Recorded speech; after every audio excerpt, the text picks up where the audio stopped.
हम सभी भक्त मिलकर के गुरुदेव जी की मुखारविंद से कथा शुरू करेंगे। आज का प्रसंग बहुत ही सुंदर है, बहुत अच्छा है, तो कथा को मन से सुने।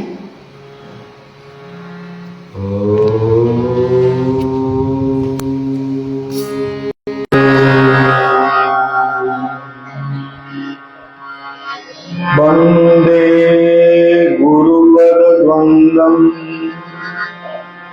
भक्तवृंद समन्वितम् श्रीचैतन्य प्रभु वंदे नित्यानंद सहोदितम् श्रीनंदनंदन वंदे राधिका चरणोत्तयम् गोपीजन समायुक्तम् वृंदावनं मनोहरम् नारायण नमस्कृत्य नरं चैव नरोत्तमम् देवीं सरस्वतीं व्यासं ततो जयोमुदीरये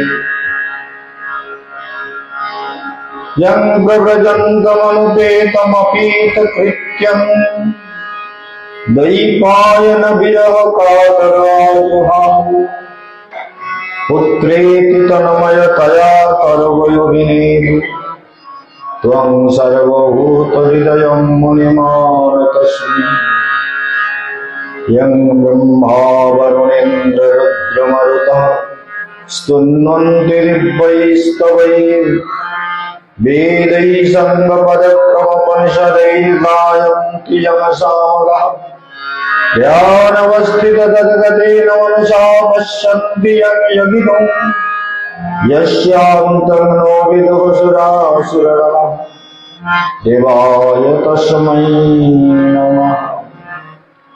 हरेर्नाम हरेर्नामैव केवलम् कलो नस्तेव गतिरन्यथा। हरे कृष्ण कृष्ण कृष्ण हरे हरे हरे राम राम हरे हरे। प्रारंभ में भक्ति हृदय बलदेव गोस्वामी महाराज परमाराध्य गुरुदेव उनके चरण कमलों का वंदना करते हुए उनका आशीर्वाद प्रार्थना करता हूँ और भक्ति योगाश्रम के सभी श्रोता भक्त वृद्ध मातृशक्ति और दूर प्रांतों से जो भगवत कथा अमर कथा भागवती कथा में जुड़े हुए हैं उन सब भक्तों को वैष्णवों को विद्वज्जनों को स्नेहमयी करुणामयी वात्सल्यमयी मातृशक्ति को मैं अभिवादन करता हूँ और आज का प्रकरण आप शुरू करते हैं। पहली बात, मेरा जीवन ही कुछ ऐसा है, मुझे लगता है ये जीवन भगवान की कथा सुनाते सुनाते, विचार करते करते और बोलते बोलते, चिंतन मनन मंथन करते करते मेरा जीवन इस तरह से चला जाए। जब भी कोई समाप्ति की बात आती है तो मुझे खुशी नहीं होती, मुझे दुख होता है, कष्ट होता है कि भक्तों को लेकर के ऐसे चर्चा चलते रहे, जब तक जीवन रहे तब तक कथा चलती रहे सभी को लेकर के। ये मेरी हृदय की बात है। दूसरी बात कि ये जीवन ही भगवान के कथा के द्वारा ही चलती है, भगवान के कथा के द्वारा ही आपके आत्मा प्रसन्न होते हैं, मन प्रसन्न होता है, बुद्धि निर्मल होती है, भावनाएं पवित्र होती है।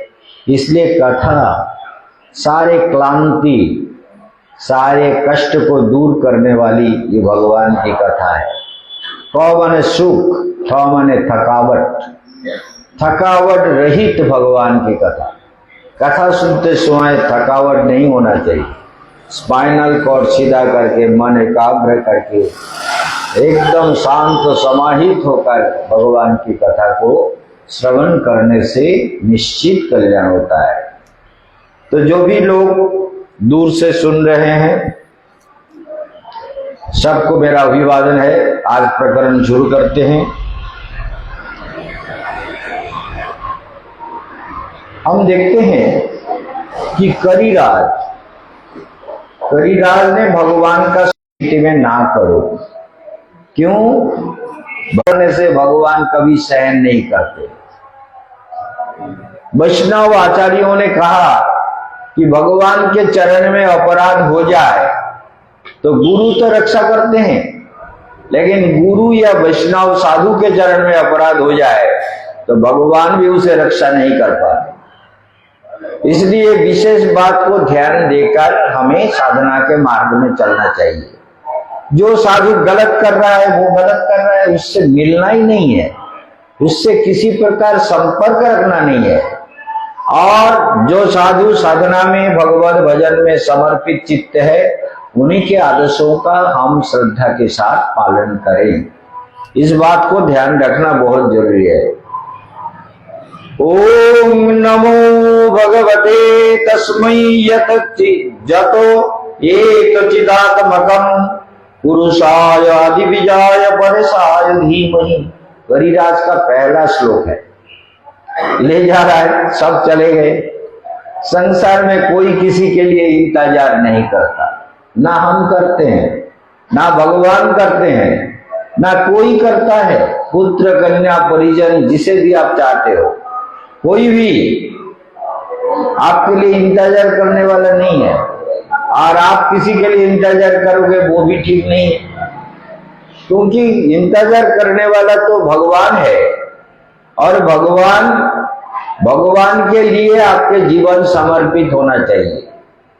भगवान आपके लिए इंतजार करे, भक्त के लिए भगवान इंतजार करते हैं।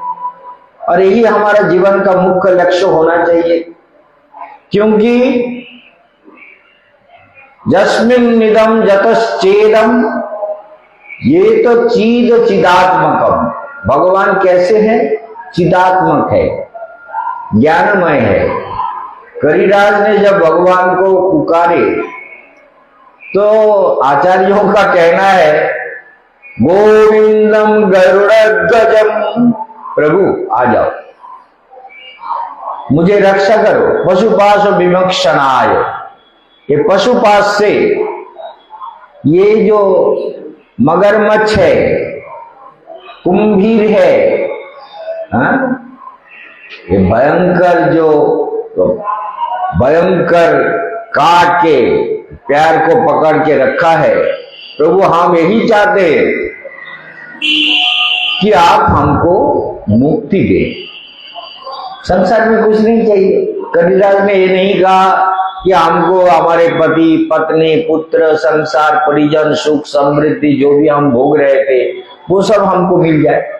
करिराज ने ये नहीं मांगा, उन्होंने कहा कि हमको मुक्ति दो।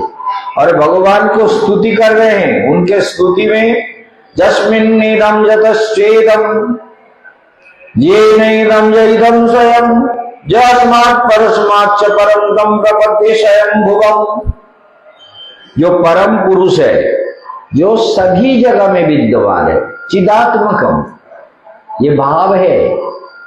वैसे चिदात्मक माने चिन्मय, जो सर्वत्र व्यक्त है, ज्ञान के रूप में, प्रकाश के रूप में, आनंद के रूप में सर्वत्र व्यक्त है, उस भगवान को वो प्रार्थना कर रहे हैं। गहराई से सोचिए, प्रार्थना भगवान को कर रहे हैं, प्रभु आ जाओ, और आप ही तो सर्वव्यापक हो।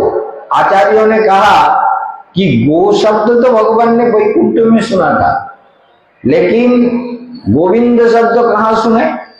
वो सरोवर में आके, सरोवर में पहुंच गए, नाम लेते ही, स्मरण करते ही, प्रभु का ध्यान करते ही प्रभु निरंतर भक्त का रक्षा करते हैं, इसलिए भगवान वहां पहुंच गए। पहुंचने में समय नहीं लगा। भगवान कहते मेरा स्मरण तो लो करो, और निस्वार्थ, निष्काम, निर्बलिक, किसी प्रकार का हेतु के बिना मेरा स्मरण करो, मैं वहीं पहुंच जाऊंगा। तुम स्मरण करोगे तो मैं पहुंच जाऊंगा। और भगवान पहुंच गए, लेकिन भगवान सोच में पड़ गए। क्या सोच? बोले किसका उद्धार करूं? बोले क्यों? करिराज आपको बुला रहे हैं, करिराज का उद्धार करो। बोले करिराज का उद्धार तो करूंगा, सोच लीजिए, करिराज का उद्धार तो करूंगा, लेकिन करिराज मेरा परम भक्त है, और भक्त के चरण को जिसने पकड़ रखा, कौन है वो मगरमच्छ है। वो भक्त के चरण को पकड़ रखा, तो भक्त के चरण को जिसने पकड़ रखा, तो उसका अनादर कैसे करूं? अरे करिराज तो भक्त है, उसका उद्धार तो होगा ही, लेकिन जो भक्त के भक्त है, भक्त के भक्त, जो मेरा भक्त है करिराज, और करिराज के भक्त है ये मगरमच्छ, ये भक्त के चरण को पकड़ रखा। भगवान ने कहा पहले भक्त के जो भक्त है उसका उद्धार करना होगा। सोच लीजिए, यही वैष्णव आचार्यों का विधान है कि भक्त के चरण को जिसने पकड़ा उसका कल्याण हो गया। ये जो मगरमच्छ है, ये मगरमच्छ भी पिछले जन्म में क्या था, ये भी ध्यान दीजिए। पिछले जन्म में ये मगरमच्छ स्वर्ग के अलकानंदा में, स्वर्ग में जो अलकानंदा गंगा बहती है, उसमें ऋषि लोग स्नान कर रहे थे। तो उसमें जो ऋषि थे, महर्षि देवल, उसमें सब स्नान कर रहे थे अपने खुशी से। कितना स्वच्छ जल, निर्मल जल, पवित्र जल, शीतल वायु, सभी आनंद से स्नान कर रहे थे, सूर्य नारायण का अर्घ दे रहे थे, मंत्र का जप कर रहे थे, ध्यान कर रहे थे। ऋषि आपने ध्यान में, स्नान करने के बाद आपने ध्यान समाधि में, आत्मचिंतन में लीन हो गए थे। कौन? देवल ऋषि। और ये जो गंधर्व था, इनकी बुद्धि हमेशा ठीक नहीं रहती है, इसीलिए तो देवताओं को यह तकलीफ होता है। कोई भी मनुष्य अनैतिक काम को करेगा जो नीति बहिर्भूत है, शास्त्र विधान अनुयायी ना हो, शास्त्र के विधि के अनुसार ना हो, तो उसको बहुत सारे दुख झेलने पड़ते हैं, और उसका प्रारब्ध, उसका कर्म का फल उसको तो भोगना ही है। तो हुहु नामक का गंधर्व था, वो पानी के नीचे डूब गया।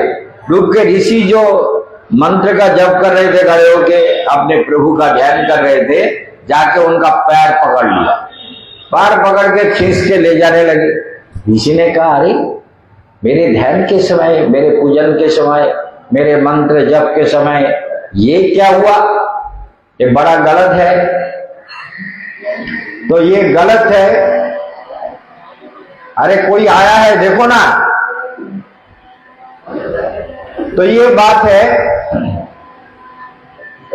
विचार किया गया कि गंधर्व पैर पकड़ के ले जा रहा है, और ऋषि आपने प्रभु के ध्यान में थे।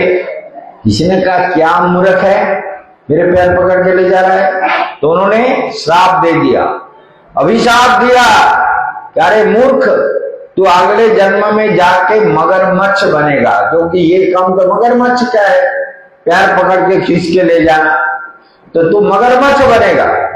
तो वो गंधर्व समझ गया कि मैंने बहुत बड़ा अपराध कर दिया।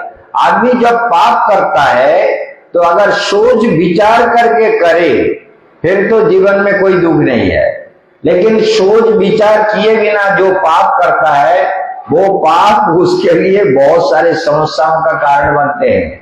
विचार करो, जो भी कुछ करना हो सोच समझ के विचार करके, क्या उचित है क्या अनुचित है, क्या करने से मेरा कल्याण होगा, इसका विचार करके तभी काम को करना चाहिए। गंधर्व ने ऐसा किया नहीं, लेकिन फिर भी उसको तो ऋषि का दंड मिल गया। वो ऋषि के चरण पकड़ लिए कि ऋषिवर मुझे क्षमा कर दो ना, ये मैंने खेल खेल में, हंसी मजाक में, खेल खेल में आपका चरण पकड़ के खींच के ले जा रहा था, मेरा ये खेल खेल में हो गया, ये अपराध थोड़ा छोटा करके देखो और इसको क्षमा कर दो। बोले क्षमा तो नहीं होगा, जो अभिशाप हमने दिया वो तो तुम्हें भोगना ही पड़ेगा, लेकिन ऐसा करो अगले जन्म में तुम्हें मुक्ति मिलेगी। करिराज के साथ तुम्हारा जो जीवन चलेगा और करिराज के साथ तुम्हारा जो युद्ध होगा उसके बाद तुम्हें मुक्ति मिलेगी। इसलिए भगवान ने क्या किया, आपने सुदर्शन चक्र को स्मरण करते ही सुदर्शन आ गया। बोले सुदर्शन, ये मेरा भक्त के चरण को पकड़ रखा है, इसका उद्धार पहले होना चाहिए। भगवान ने सुदर्शन के द्वारा जो मगरमच्छ था उसके सिर को काट दिया और करिराज को मुक्त कर दिया। और करिराज ने क्या किया, कमल नयन भगवान को कमल के द्वारा ही पूजा किया। तदीय वस्तु गोविंद, कोई वस्तु मेरा नहीं है, तदीय वस्तु गोविंद तुभ्यम समर्पय, तुम्हारे सारे वस्तु हम तुम्हें ही समर्पण करते हैं। ये गोविंद, ये तो मेरा नहीं है, ये जल भी आपका है, ये फूल भी आपका है। तो करिराज ने भगवान को समर्पित किया। इसलिए करिराज गजेंद्र मोक्षण लीला को सोच लीजिए कि मनुष्य जीव जो है अहंकार के कारण कितने सारे प्रॉब्लम झेलते हैं। ये इंद्रदुम्न राजा ने भी हाथी जन्म इनको तभी मिला जब ये आपने कल्याण को भूल करके ऋषि का अपमान किया कि अपेक्षा करने के लिए बोलो। ऋषि किसी के लिए अपेक्षा नहीं करते। आत्मविद ऋषियों की शक्ति होती है, तेज होता है, महान तेज होते हैं, वो ऐसे अपराधी को क्षमा नहीं करते। ध्यान देना, बहुत ही गहराई से सुनना कि अपराध ना हो जाए। साधु अपराध, वैष्णव अपराध अगर हो जाता है तो जीवन में बहुत सारी समस्याएं पैदा होती है। इसका भी वही हुआ। हुहु गंधर्व, इसने भी ऋषि के चरण को पकड़ा था, इसलिए इसको भी वही दंड मिला। तो सोच लीजिए, उसी कहानी के अनुसार हम देखते हैं कि हुहु गंधर्व को ऋषि का अभिशाप था और करिराज को भी ऋषि का अभिशाप था। इसलिए जीवन में ऐसा कर्म नहीं करना चाहिए कि हम भगवान के चरण में, देखिए भगवान के चरण में, कभी साधु के चरण में हमारा अपराध ना हो जाए, यह हमारा जीवन का पहला लक्ष्य होना चाहिए। बहुत बढ़िया, ये खुशबू कितना सुंदर है, इसको क्या कहते हैं मालूम है? ये फूल को अरे आप जानते हो, यहां से माता को पूछ रहे हैं, हम नहीं जानते। ये शिवली का फूल है। शिवली के पत्ते का रस पीने से जुकाम, बुखार, गले का खरोच और सर्दी ये सब ठीक हो जाता है। बहुत ही, इसके पत्ते में बहुत ताकत है। इसके पत्ते का रस पी लोगे, अगर पुराना बुखार है, ठीक नहीं हो रहा है, तो शिवली का जो पत्ता है जो आप देख रहे हैं, इसका खुशबू भी बड़ा सुंदर है। कितना सुंदर है, भगवान को अर्पित किया हुआ। ये खुशबू भी बहुत सुंदर है और पेट के नीचे अपने आप रात को सुबह से फर्स्ट मॉर्निंग फूल खिल जाती है और उसके बाद नीचे गिर जाते हैं। तो ये दिव्य शिवली फूल है, इसके पत्ते में बहुत गुण है।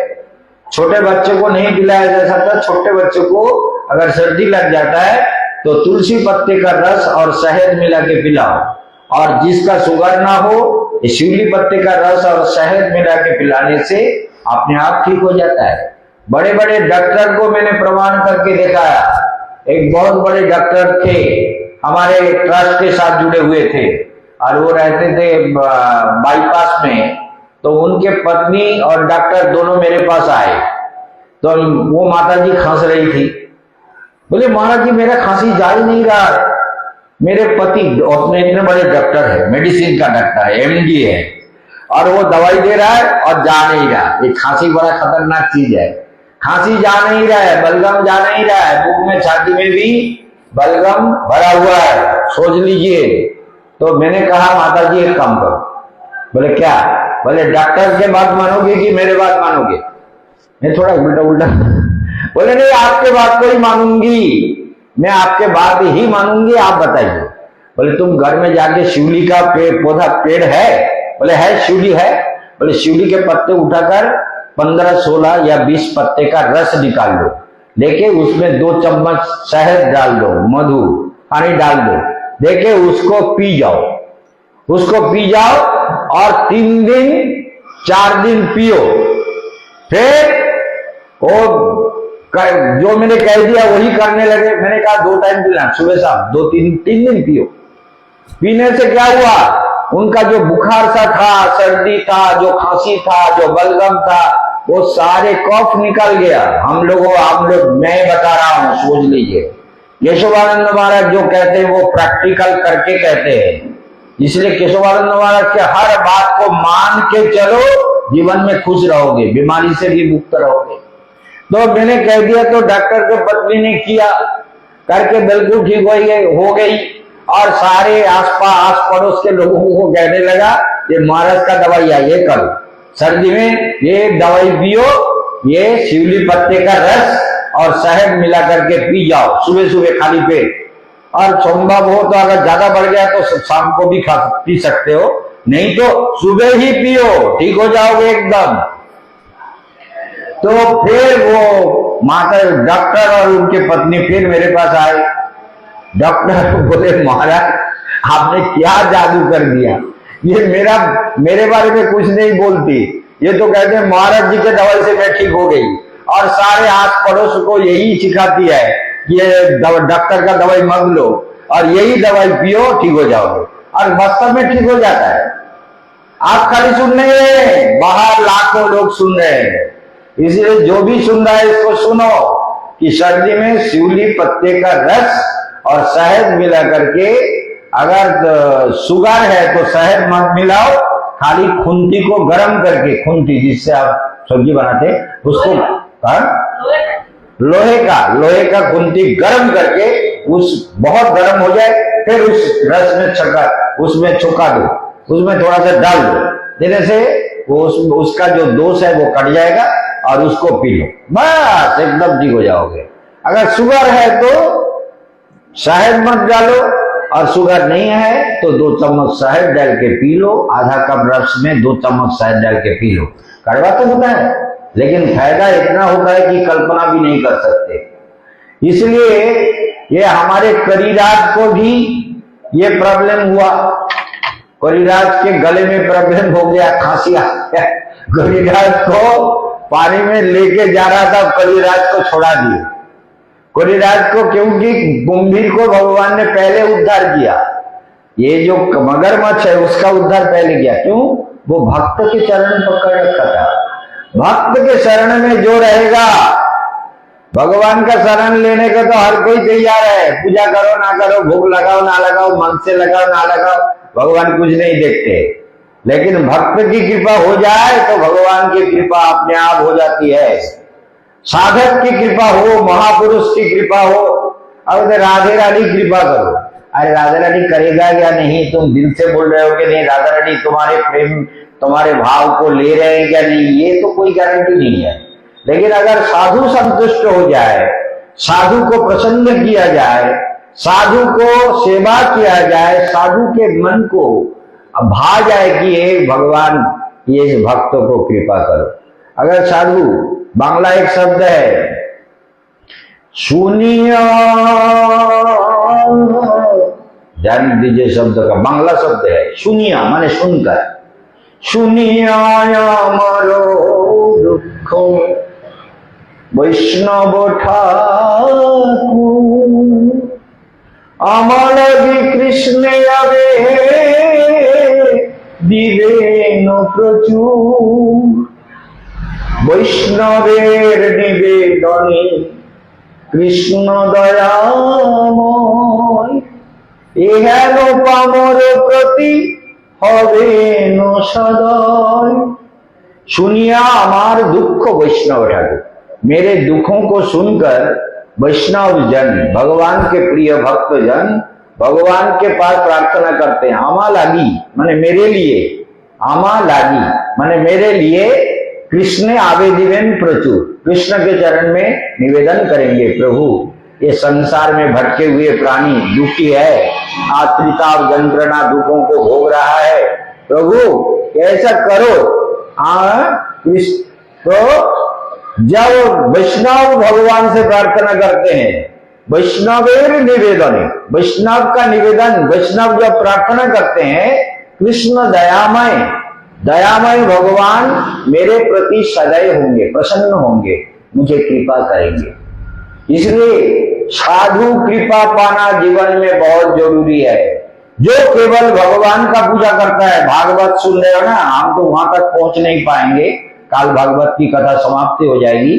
तो इसमें ये बात है कि साधु जो केवल भगवान को पूजा करे, भगवान को भोग लगाए, भगवान को माला पहने, भगवान को कपड़ा पहने, भगवान की सेवा करे, वो कनिष्ठ अधिकारी है, भागवत कहते हैं।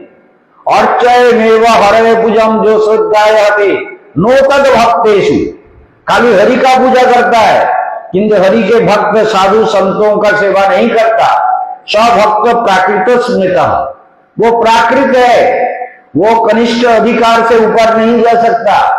भगवान को जाके कितने बार, 100 बार माथा टेको, ठोको भगवान ठोको, भगवान ठोक रहा हूं, देखो देखो, भगवान तुरंत देखते हैं, कितने बार माथा ठोक रहे हो। भगवान तो भक्त के हृदय की बातों को मानते हैं।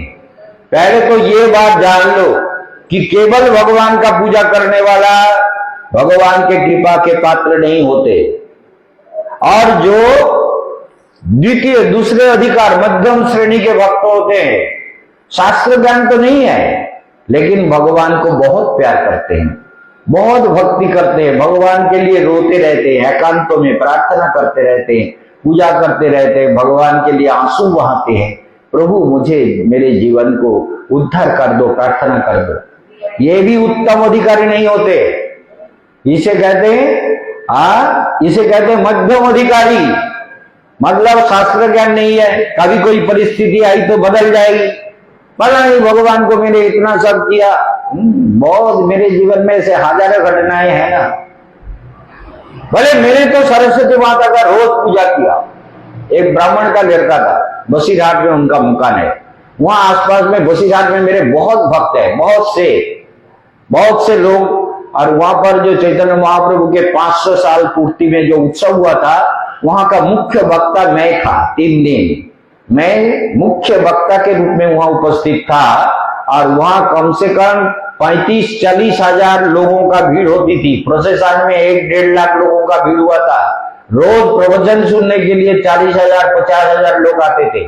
बहुत बड़ा प्रोग्राम था, बसीरहाट हाई स्कूल के मैदान में बहुत बड़ा प्रोग्राम था। तो उसी के पास में एक ब्राह्मण है, तो वहां हमारे शिष्य लोग भी और भी शिष्य लोग हैं। तो लड़का रोज हाई स्कूल का परीक्षा देना था, रोज फूल ले आता है, सरस्वती माँ को प्रदान करता है, प्रार्थना करता है, माँ मुझे पास करा देना, माँ मुझे पास करा देना, रोज यही करता है। रोज आके माँ को पूजा करेगा, प्रणाम करेगा, अगरबत्ती जलाएगा, दिया जलाएगा, प्रणाम करेगा, प्रार्थना करेगा, माँ मुझे पास करा देना। तो ये ऐसा करता रहा। उसके जिस दिन रिजल्ट निकला वो फेल हो गया। वो आकर के सरस्वती को ऐसे घूसा मारा, फोटो बना सरस्वती माता का, तो हाथ फाथ काट गया और खून निकालने लगा और परेशान हो गया। क्या करूं, तुम्हें हमने इतना भक्ति किया, इतना प्यार किया, इतना सत्य किया और तुमने हमको पास नहीं कराया। तुम्हें ये है खाली भक्ति ऊपर से करने से भगवान के बारे में ज्ञान। इसलिए बार बार केशवानंद यही कहता है, जिसका ज्ञान नहीं है वो उत्तम साधक नहीं हो सकता। ज्ञान दो बात को, जो जिसका ज्ञान नहीं है वो बच्चा का ज्ञान नहीं है। वो खाली श्रद्धा किया, माँ से प्रार्थना किया, रोया भी, बोला भी, प्रार्थना किया भी, काम नहीं हुआ। काम क्यों नहीं हुआ? क्योंकि उसका ज्ञान नहीं है कि देवता को कैसे बुलाया जाता है। हर आदमी को एक जैसे बुलाया जाएगा? हर आदमी एक सा होता है? अगर मंत्री बैठा हुआ हम करो इधर इधर इधर ऐसे बुलाया जाता है? मंत्री का एक सम्मान होता है, पद का एक गरिमा होता है, एक मर्यादा होता है। वो मर्यादा को पालन किए बिना अगर ऐसे बुलाया जाए तो ये बहुत बड़ा अन्याय है। मर्यादा उल्लंघन नहीं करना चाहिए, ध्यान रखना चाहिए हर आदमी। तो देवताओं को भी हम जो देवता से प्रार्थना करते हैं, अगर देवता के साथ हमारा, हम तो देवता को कभी कभी बहुत गाली भी देते हैं, सच बात है। भागवत आसन में हम झूठ नहीं बोलते, कभी कभी जरूरत पड़ता है तो गाली भी देते हैं। क्यों? अरे प्यार है उनके साथ, प्यार है ना। तो प्यार से, जैसे पिता माता और भगवान को कभी कभी कहते हैं अगर तुमको तकलीफ है तो ये काम मत करो। क्यों? जैसे अगर समझ लो, ये बात को समझ लो, भागवत सुन रहे हो, अगर बेटा कलेक्टर बन जाए, डीएम साहब बन गया, लेकिन बाप से जाके कोई कहता है कि आपको बेटे के बोलो ना कि आपका बेटा इसमें थोड़ा इंटरफेयर करे और मेरा जो मुकदमा है उसको ठीक करा दे, हमारा जमीन का प्रॉब्लम है, डीएम साहब थोड़ा हस्तक्षेप करेंगे तो ये सब प्रॉब्लम सॉल्व हो जाएगा। तो बात तो बोल तो सकता है लेकिन बोल नहीं सकता। समझ लो बात को, क्योंकि डीएम का भी एक रूल एंड रेगुलेशन को फॉलो करना होता है। चाहे डीएम मेरा बेटा हो या आपका बेटा हो, लेकिन डीएम भी कुछ कानूनों से बंधा हुआ होता है कि नहीं? तो बाप उसको ये नहीं बोल सकता कि बेटा तुम ये मुकदमा को ये खत्म कर दो, जमीन इसको दिला दो, कुछ ना कुछ व्यवस्था कर दो। ऐसा बात नहीं। अगर बाप बुद्धिमान है तो क्यों? क्योंकि डीएम का भी अपना एक कॉन्स्टिट्यूशन है, एक नियम है, एक प्रोसीड्यूर है, एक विधि है, एक कानून है, उसके अनुसार उसको चलना पड़ेगा। ऐसे उसी प्रकार देवताओं को हम जब कहते हैं, ध्यान दो, प्रत्येक बातों को ध्यान दो। हम जब कहते हैं, हम जब भी देवता को कहते हैं कि ये काम करना है, तो हम कहते हैं अगर तुम्हारा सामर्थ्य में ना हो तो ना करना, सामर्थ्य में वो नहीं होगा तो हम देख लेंगे, और सामर्थ्य में होना तो हो तो तुम कर लेना। ये केशवानंद का ज्ञान है, और इस ज्ञान को जीवन में जो नहीं पाया वो संसार चक्र में घूमता फिरेगा, कभी कल्याण नहीं होगा। ये निश्चित बात है। ज्ञान ही जीवन का आधार है, ज्ञान से ही भक्ति दृढ़ होती है, ज्ञान से ही वैराग्य दृढ़ होते हैं, ज्ञान से ही जीवन में भगवान के प्रति पूर्ण आस्था होता है कि भगवान ही है। मरे तो है, कोई भी आके मार दे तब भी ठीक है, भगवान है। कोई मारता है उसका कर्म फल है, मैं मरता हूं मेरा कर्म फल है, वो तो मुझे भोगना है, लेकिन कभी दुखी नहीं होना है। किसी भी स्थिति में किसी पर आरोप नहीं करना है कि उसने हमको दुख दिया। अरे किसने दुख दिया? बचपन में हमने बहुत दुख झेला। जब ज्योतिष चक्र पड़ा तो देखा, ज्योतिष चक्र विचार करने के बाद पता चला कि बाल्य कष्टम दिने गिने, बाल्यकाल में मुझे बहुत कष्ट सहन करना पड़ेगा, ये मेरे जन्म कुंडली में शुरू में ही लिखा हुआ है। तो बाल्यकाल में कष्ट झेला, तो हम दूसरे को आरोप क्यों करें कि उन्होंने मुझे कष्ट दिया? लेकिन कभी कभी बातों में आ जाता है। जैसे काल ना परसों एक महाराज आया था भजन कुटीर से, वो ऐसे ऐसे बातें कर रहे थे। उसका नाम नित्यानंद प्रभु है। राधे राधे। नित्यानंद प्रभु है। तो ये हुआ कि वो आए, उन्होंने कुछ परिश्रम किए। अभी आपको मैं बोलना नहीं चाहता, बोलना नहीं चाहते तो बोलते क्यों हो? और जो तुम जानते नहीं आए वो क्यों बोलते हो? तुमको मालूम है का कैसे? नामदेव आदि सेक्रेटरी है। नामदेव के बारे में तुम क्या जानते हो? नामदेव कब पैदा हुआ हमारे आश्रम में, कब पैदा हुआ किशोरी बाबू, कब हुआ किशोरी बाबू के घर में हम दिन रात जाके रहते थे। बोले किशोरी बाबू पहले प्रेसिडेंट थे। अरे मूर्ख, कब प्रेसिडेंट था किशोरी लाल शर्मा दिल्ली के, और वो आरोपपति आदमी है। गाजियाबाद में उनका 3 फैक्ट्री है। उनके जो क्या कहते हैं पत्नी के दीदी जो है, दीदी के जो पति है रामदयाल शर्मा नाम था उनका। वो सारे दिल्ली के बहुत लोगों को अपने पैसे से बास रिजर्व करके बहुत कुछ सबको तीर्थ दर्शन कराते थे। बहुत ही नाम था उनका, कोई बच्चा नहीं था। इसलिए सारा संपत्ति, गाजियाबाद का फैक्ट्री सब ये इनको दे दिया। किशोरी बाबू के 2 लड़का थे, एक जितेंद्र और एक रुद्र। मैंने कहा जो तुम जानते नहीं वो बोलते क्यों हो, क्यों बोलते हो, मालूम नहीं है मूर्ख कहीं का। बोले किशोरी बाबू ने तो, हम लोग तो बहुत कष्ट करके खाते थे, किशोरी बाबू ने दिल्ली से पहले चावल दिया तभी हम लोग। अरे मूर्ख, ये वृंदावन में भजन कुटीर का सारा दुख दरिद्रता को मैंने दूर किया। गुरुजी ने 19 साल में संन्यास देकर के मुझे कलेक्शन में भेजा। मैं सारे मिलों से 1-1 क्विंटल चावल लेता था और लॉरी भर भर के चावल लाके दिया आश्रम में, और 3 भर के तेल मसाला सब लाके देता था। मूर्ख, तुम्हें मालूम नहीं, तुम जो भी कहते हो वो एक भी बात सच नहीं है, तुम्हें मालूम नहीं है मूर्ख, तुम ऐसे क्यों कहते हो। तो उसके मां रहती थी मदन मोहन में, ये भी ठीक है, लेकिन इसको मालूम नहीं है कि केशवानंद वन महाराज का सबसे प्रिय शिष्य था, जो 13 साल की उम्र में वृंदावन में आया। आज इसका 69 साल का उम्र है। इसका मतलब कितना हुआ, 55 साल हो गया गुरुजी के चरण में आए हुए थे वृंदावन में। तो इसलिए केशवानंद जानेगा नहीं तो तुम जानोगे। उल्टा उल्टा बात मत करो, जो नहीं जानते वो मत बोलो, बोलना नहीं चाहिए, गलत बात। चुप हो गया। बार बार ये शांति बाबू बैठे थे पास में, शांति बाबू सुन रहे थे कि महाराज जी क्या कह रहे हैं, इनको उल्टा सीधा डांट रहे हैं, पीएचडी वाला आदमी है। अरे तुम पीएचडी किए हो, तुम्हारा ज्ञान नहीं हुआ अभी तक। केशवानंद के बारे में जान लो, भगवान अपने आप जान जाओगे। ये नामदेव ने क्या गलत किया वो सब मुझे मालूम है। तुम नामदेव के ग्रुप में सिग्नेचर किए ना, उसके ट्रस्ट में, जो गुरुजी के जमीन को आधा करके हेरिटेज स्कूल बना दिया, बदमाश का बच्चा। ये सब ये हेरिटेज स्कूल बनाया वो गुरुदेव का जमीन था। उसने कहा ये बन महाराज का जमीन नहीं है, इन्होंने जबरदस्ती, बन महाराज है नहीं, आप कौन बोलेगा। जितने सारे आश्रम में साधु है सब मूर्ख है, अयोग्य है, अपदार्थ है। अपदार्थ होने के कारण गुरुजी के जमीन को जबरदस्ती लेके हेरिटेज स्कूल बना दिया। कहा पेपर में, अखबार में, मीडिया में कह दिया कि बन महाराज का संपत्ति नहीं है, जबकि एक ही प्लॉट है, 88 बीघा जमीन। तो इतने सारे जमीन सब गुरुजी का है, और वो कहता है अलग करके कर लिया।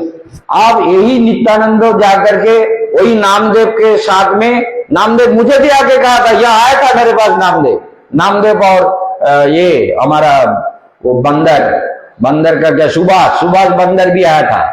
सुभाष के बाप माँ भी मेरे शिष्य थे, और वो सुभाष नामदेव के साथ मेरे पास आया।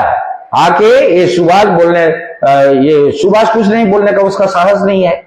तो सुभाष को मैंने रसिकानंद महाराज के पास शिष्य, बोले सुभाष तो रसिकानंद महाराज का शिष्य है। अच्छा बेटा, तुम जानते हो उसका माँ बाप मेरा शिष्य था, उसको भी मैं दीक्षा देता, लेकिन नहीं दिया। क्यों नहीं दिया?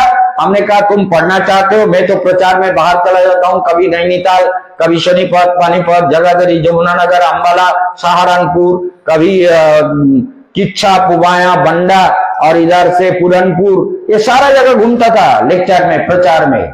तो इसलिए तुम रसिकानंद महाराज से संन्यास दीक्षा ले लो, लेने से तुम्हारे पढ़ाई में सुविधा होगा। नहीं तो मेरा शिष्य बनोगे तो ये तुम्हें बहुत सारे, ये तो यहीं रहता है, ये सब बदमाश है, बोलना नहीं चाहिए, ये तुमको परेशान करेंगे, पढ़ने नहीं देंगे। मैंने उसको दीक्षा लेने के लिए कहा रसिकानंद महाराज से।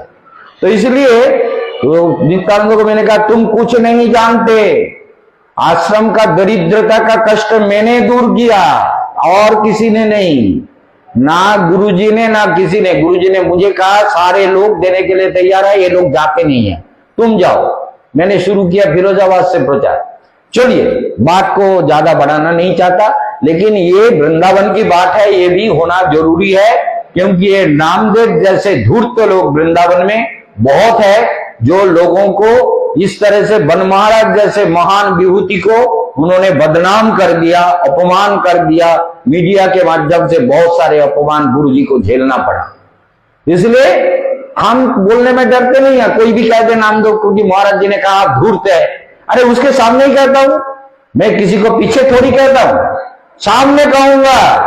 और सुभाष भी एक महाधूर्त है, उसका चमचा बन गया, जिसको मैं ले आया। जब मालूम है सुभाष को जब ले आया था 12 क्लास पास करने के बाद, ये इन्हीं के घर के, ये भागीरथी, ये भगीरथ इन्हीं के घर के पास के हैं, ये लोग सब जानते हैं। वहां से इंद्रजीत, गीता की जो बड़े भाई है, उसको और सुभाष को लेकर के मैं दिल्ली में आया। मेरा प्रोग्राम था दिल्ली में, लेक्चर था मॉडल आपके एक बात मत करो, मॉडल टाउन चौड़ी बाजार में मेरा लेक्चर था। चौड़ी बाजार में हमारे गुरु भाई का लेक्चर हॉल अपना बना हुआ है, अभी भी बना हुआ है चौड़ी बाजार में, बहुत बड़ा बिल्डिंग है। तो वहां लेक्चर होता था, तो लेक्चर के लिए मैं आया, ये दोनों को साथ में ले आया, सुभाष को और इंद्रजीत को। इंद्रजीत तो मेरा शिष्य है, लेकिन सुभाष उस समय दीक्षा नहीं लिया, उसका पिता माता ने दीक्षा ले लिया था। लेकिन सुभाष को मैं ले आया, चलो हमारे कॉलेज में पढ़ाएंगे। तो इंद्रजीत मेरे साथ आया, वो दोनों में बहुत दोस्ती था, इंद्रजीत के साथ सुभाष का।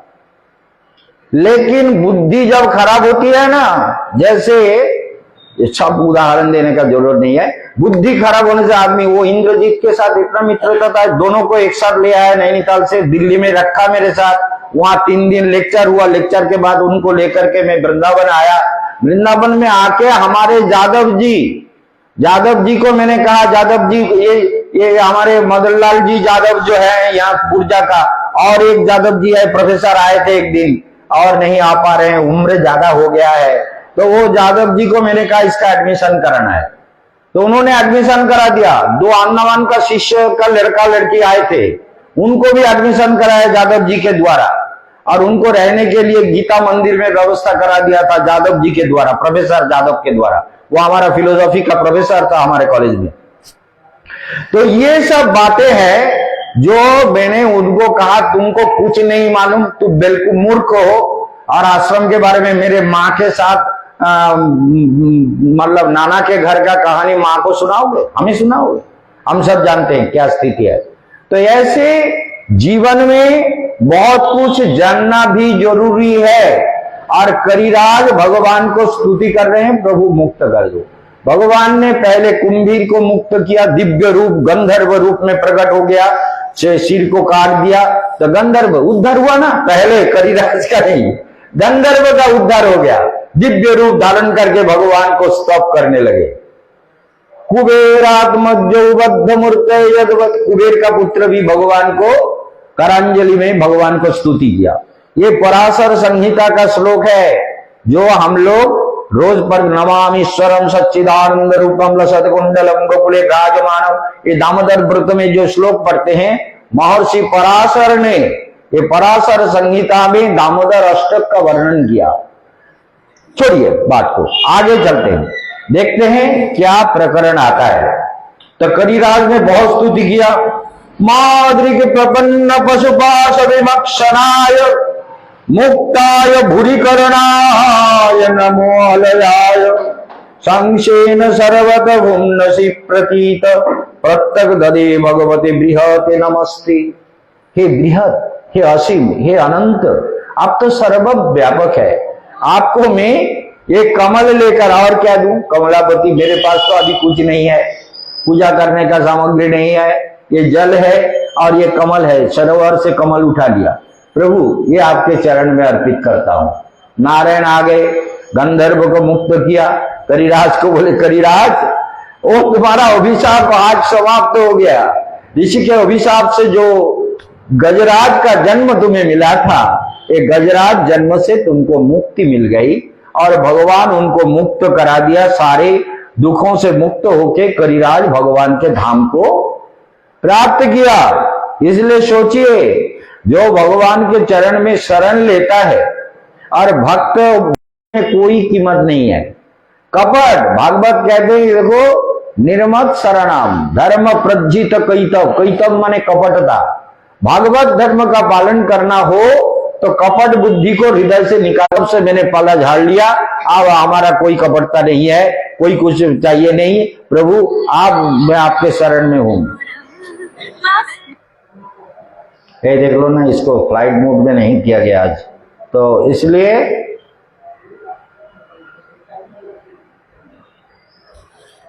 ये विचार आया है कि करिराज को भगवान ने मुक्त कर दिया। उसके बाद आते हैं मन्वंतरानुकथा। मन्वंतर, कौन से मन्वंतर में भगवान ने कौन सा धर्म का प्रचार किया? पहली बात तो यह है कि भगवान ने हरि के रूप में 8वें स्कंध में ये विचार आया है कि नारायण तो प्रकट होकर सबको मुक्त कर दिया। नारायण हमारा जीवन है।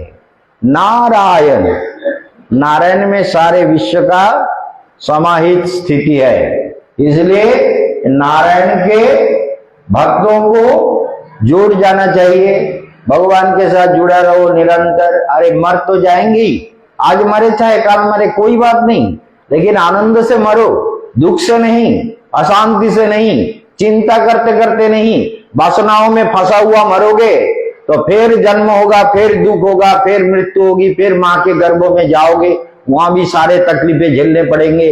और ये मृत्यु काल भी बहुत दुख। मृत्यु कालम महादुखम तस्मात् जागृहि जागृहि। जागो जागो, जाया दुखम जरा दुखम जाया। जो संसार में सुख के लिए आप किसी को विवाह करके लाते हैं, तो क्या पत्नी से हमेशा आपको सुख मिलता है? बहुत सारे। या जो माता विवाह करके ससुराल जाती है, क्या उनको ससुराल में हमेशा सुख मिलता है? कभी नहीं, हमेशा सुख कभी नहीं मिल पाता। ये संसार का नियम है। जाया दुखम जरा दुखम। पत्नी का दुख, पति कहेगा देखो तुमने हमको साड़ी दिया, तुमने हमको हार दिया, उसने अपने पत्नी को कितने कीमती हार दिए, तुमने हमको नहीं दिया। हमारा साड़ी इतना कम कीमत का है, तुमने हमको अच्छा साड़ी नहीं पहनाए, अच्छे साड़ी खरीद के नहीं दिया। वो पत्नी को खुश करना बड़ा मुश्किल है, सच है कि नहीं माता? और पति को भी खुश करना मुश्किल है, और दोनों खुश रहना भी मुश्किल है। खुश रहो तो ठीक है, लेकिन खुश रहना भी मुश्किल है, क्योंकि ये विवाद विसंवाद सब कुछ चलता रहता है। बहुत बढ़िया। ये राधिका माता आ गई। चलिए, जय राधा रानी के धाम में राधिका माता और उनके पति दोनों आ गए। अब ये थोड़ा थोड़ा थोड़ा, हाँ ठीक है। जय श्री राधे। आपका नाम क्या है? मोहन सिंह। अरे मोहन के साथ राधिका का कितना बढ़िया संपर्क है। मोहन है और राधिका है, दोनों बिल्कुल जुगल है, बहुत सुंदर। ठीक है, आप विचार ये देखते हैं कि क्या हुआ जब इस तरह से करिराज का उद्धार हुआ। भगवान ने सबको उद्धार कर दिया, लेकिन संसार में हम सुखी नहीं हो पाते। दुख हमको झेलना ही पड़ रहा है, झेलना पड़ता है। जाया दुखम जरा दुखम, क्लेश तो है ही है। मृत्यु काल महादुखम, मृत्यु काल में बहुत सारे दुख आ जा रहे हैं। हमने सबके लिए कितना किया, और ये लोग मेरे मृत्यु काल में मेरे पास में भी नहीं है। मृत्यु काल में मुझे कोई देख नहीं रहा है, मुझे कोई प्यार नहीं दे रहा है, मेरे लिए कोई रो नहीं रहा है। ये बहुत बड़ी बात है। मेरे लिए रोने से अच्छा लगता है कि हमारे लिए रो रहा है। देखो मेरा बेटा रो रहा है, मेरी बेटी रो रही है, मेरी पत्नी रो रही है, मेरे रिश्तेदार सारे रो रहे हैं मेरे लिए, मुझे कितना प्यार करते हैं। ऐसा जो सोचेगा वो मरेगा और फिर जन्म लेगा और कष्ट भोगेगा। अरे मरते समय बोलो कोई किसी के लिए, कोई मेरे लिए रोना नहीं है, रो मत। केवल भगवान से प्रार्थना करो कि मेरी आत्मा का कल्याण हो जाए, मंगल हो जाए। और राजस्थान में नियम ये है, रुदाली, रोने वाले लोग। हमारे भजन कुटीर में भी हमने देखा, भजन कुटीर जो कालीदह चौराहे पर गुरुजी के आश्रम में थे ना, तो कई बार देखा कि घर में कोई मर गया। मरने के बाद हमने खबर हमको मिला कि उनके घर में कोई मर गया। तो कुछ देर में देखा कि 7-8 माताएं आ रही है। आ रही है, हंसते हंसते आ रही है, हंसते हंसते। और जब उस घर के सामने गए जहां उनको बुलाया गया, वहां आते ही घूंघट को खींच दिया, वो चिल्लाने लगी। क्या ये रुदाली है? रोने के लिए बुलाया गया। हमने अपने आंखों से देखा, आपको मालूम है क्या होगा रे, वही चिल्ला रहा है। सोचिए, हमने अपने आंखों से हमने कहा ये क्या हो गया भाई, ये क्या बात है? मर गया तो सुना, ये लोग आ रहे थे हंसते हंसते, बड़े खुश आ रहे थे, और यहाँ आके घूंघट को खींच लिया और चिल्लाने लगी, रोने लगी। क्या बात है भाई, ये क्या चक्कर है? ये तो मेरे समझ में नहीं आया। बोले महाराज ऐसा होता है, यहाँ जो कोई मरते हैं ना, अगर घर के लोग नहीं रहते तो रोने वाले को पैसे देकर लाना पड़ता है। क्या सुंदर प्रकरण है। तो छाती पे हाथ मार के हाँ वही तो, हाँ ऐसे करके रो रहे। तो ऐसे हमने देखा कि ये क्या बात है। बंगाल में ऐसा नहीं होता, लेकिन इधर ऐसे होता है। हमने देखा ये क्या बात है, जो मर गया उसके लिए रोने के लिए पैसा देके औरत बुलाए जाएंगे और वो रोएंगे, और उससे क्या होगा? बोले रोने का प्रथा है ना हमारा, तो ये रोने के लिए है। तो क्या करोगे जब आत्मा मर जाता है? इसको भी ध्यान देना है। जब आत्मा शरीर से अलग हो जाती है, आत्मा अलग हो जाने के बाद 3-4 दिन आत्मा घूमता रहता है वहां, ध्यान दो।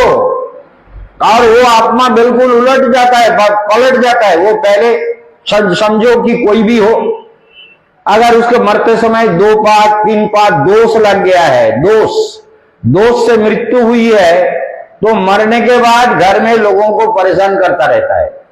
मरने के बाद प्रेत बन के परेशान करता रहता है। कितना भी प्रिय हो लेकिन उसको भी कष्ट देता है। ये सब बहुत कहानियां है, मैं कह सकता हूं, लेकिन यहाँ भागवत कथा काल शेष करना, इसलिए ये ज्यादा उदाहरण में नहीं लाऊंगा। मेरे जीवन में ये सब प्रैक्टिकल है, जो भी कहता हूं वो प्रैक्टिकल किया हुआ बात है। मरने के बाद 3 दिन, करीब 4 दिन ऐसे घूमता रहता है, चारों तरफ घूमता रहता है। एक लड़का जन्म लिया, उसको पूछा गया तुम मरने के, वो कैसे मरा था मालूम है? आप लोगों ने सुना है? ये दोनों दोस्त गए थे नदी में मछली पकड़ने को, बिहार की एक जगह की है। तो मछली पकड़ने को गया, जाके क्या हुआ, एक दोस्त जो है वो फिसल के पानी में गिर गया, और वो तैरना नहीं जानता था। तो पानी में गिर जाने के बाद उसका दूसरा दोस्त जो था, वो जल्दी से जल्दी अपने कांटे को, बरसी को फेंक दिया। देखिए जल्दी छलांग लगा के दोस्त को उठाने गया, और उठाने जब गया उसको बचाने के लिए, तो उसने उसको पकड़ लिया, क्योंकि उसको तो तैरना आता नहीं था। अब वहां जगह ठीक नहीं था, उस जगह में क्या हुआ, वो दोनों डूब के एक साथ मर गए दोनों। ये बहुत से होती है, दिन रात यही कहानी है, हम लोग देखते रहते हैं। तो दोनों मर गए।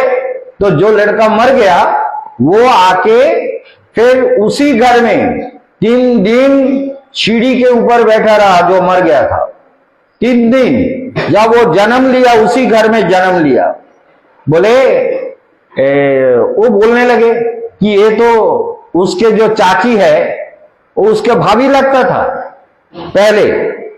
बोले ये मेरे भाभी है। अरे भाभी कैसा है? बोले हाँ ये मेरा भाभी है, ये मेरे चाचा है, ये मेरे पापा है। वो सब घर के लोग सारे, मैं इसी कमरे में रहता था, यही मेरा घर है। थोड़ा सा बड़ा होके सब कुछ बोलने लगा। सोचिए, तो उसको कह रहा था अगर तुम यही बात है तो तुम मरे कैसे, तुम्हारी मृत्यु कैसे हुई? वहां कोई नहीं था। बोले अरे वो पानी में मेरा दोस्त गिर गया था, उसको उठाने के लिए मैं गया तो दोनों एक साथ मर गया। लेकिन वो कहाँ गया पता नहीं, मैं तो घर में आ गया था, मरते ही घर में आ गया। आके मैं सीढ़ी में बैठ करके तुम लोगों से बात करना चाहा, बहुत चिल्लाया, और पत्नी को सबको चिल्लाया, भाभी को चिल्लाया, भाई को, सबको बोला कि बस से बात करो, मुझे क्यों नहीं देख रहे हो, मैं तो तुम्हें देख रहा हूं, तुम क्यों नहीं देखते हो? ये सच बात है, ये पूर्व जन्म की सारी घटनाएं बोली। फिर उसके बाद बोले फिर क्या हुआ? बोले 3 दिन तक मैं यहाँ बैठे बैठे रोता रहा, कोई मेरे तरफ देखा नहीं, सब रो रहा था, कहाँ गया? उसका बॉडी तो मिल गया था, कैसे मरे मालूम नहीं था, लेकिन दोनों का बॉडी मिल गया था। मर गया तो मालूम है, सब रो रहे थे। और फिर उसका अंत्येष्टि क्रिया वगैरह सब कुछ किया, लेकिन बाद में वो बोले कि चौथे दिन गणेश और लक्ष्मी जी आए। गणेश और लक्ष्मी का मैं भक्ति करता था और उन दोनों ने आके मुझे ले गए। कहाँ ले गए? बोले एक दिव्य लोक में ले गए। वो में मुझे याद नहीं है, कहाँ ले गए, लेकिन गणेश और लक्ष्मी जी मुझे ले गए। और बाद में मेरा जन्म हुआ इस घर में। तो सोच लीजिए, तो इसलिए मरोगे, मरने के बाद अगर अच्छा काम किया हुआ है तो गणेश लक्ष्मी ले जाएंगे, या नारायण ले जाएंगे, या केशवानंद ले जाएंगे, या भगवान ले जाएंगे। और गलत काम करोगे तो भूत प्रेत पिशाच बन के घूमते रहोगे, और पशु पक्षी कीट पतंग ना जाने कितने जन्मों में भटकते रहोगे। कोई रास्ता नहीं है, विकल्प नहीं है। इसलिए संसार में जीव जन्म लेता है कर्मफल भोगने के लिए, यही संसार का दस्तूर है, इससे कोई अलग नहीं हो सकता। इसलिए हमने देखा कि करिराज के बाद प्रकरण आया क्या, देवताओं को बहुत परेशानी हुई, देवताओं को स्वर्ग से भगा दिया गया। और माता अदिति देवताओं के कल्याण के लिए उन्होंने व्रत किया, पुंसवन व्रत। इस व्रत का व्याख्या करने में बहुत समय लगेगा, ये पुंसवन व्रत का हम समय होगा तो बोलेंगे। लेकिन व्रत कहा कि 12 दिन, देखिए एक व्रत तो ये कहा, उसका व्याख्या में नहीं कर पाया। जो दीति को कहा था दीति ने कश्यप ऋषि से कहा, पुत्र इंद्र हनंग वृणे, इंद्र को मारने वाला, हत्या करने वाला वे पुत्र मुझे दो। बाप को क्या विडंबना है, बोले अरे एक पत्नी दूसरे पत्नी के पुत्र को मारना चाहती है और मैं इसको यही वर दूं, यही पुत्र दूं, पुत्र इंद्र हनन वृणे। उन्होंने क्या किया, ध्यान दीजिए बात को, संक्षेप में 2 मिनट में बता देता हूं। उन्होंने उनको कहा तुमको 12 महीना व्रत करना होगा, और वो व्रत अगर ठीक से करोगे तो इंद्र को वध करने वाला पुत्र तुम्हारा जन्म लेगा, निश्चित लेगा।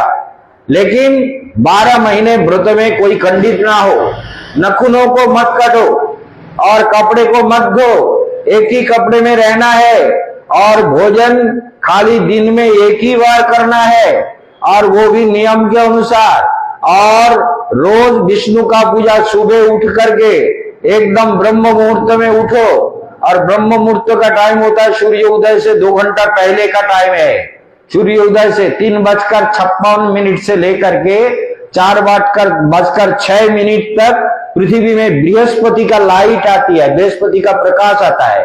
वो प्रकाश जिसने ब्रह्म मुहूर्त में उठ करके ध्यान किया, उसकी शक्ति जागृत हो जाएगी, कुंडलिनी जागृत हो जाएगी, उसके अंदर दिव्य शक्ति का प्रकाश होगा। जो ब्रह्म मुहूर्त में उठकर, अगर ज्यादा उम्र हो गया तो घर में ही बैठ के जप करो कि कुछ देर कम से कम 3:45 बजे से 4:15 बजे 4:30 बजे तक हम शांत होकर समाहित चेतना में मंत्र का जप करेंगे, भगवान का नाम का जप करेंगे, ध्यान समाधि में अपने जीवन को समर्पित करेंगे।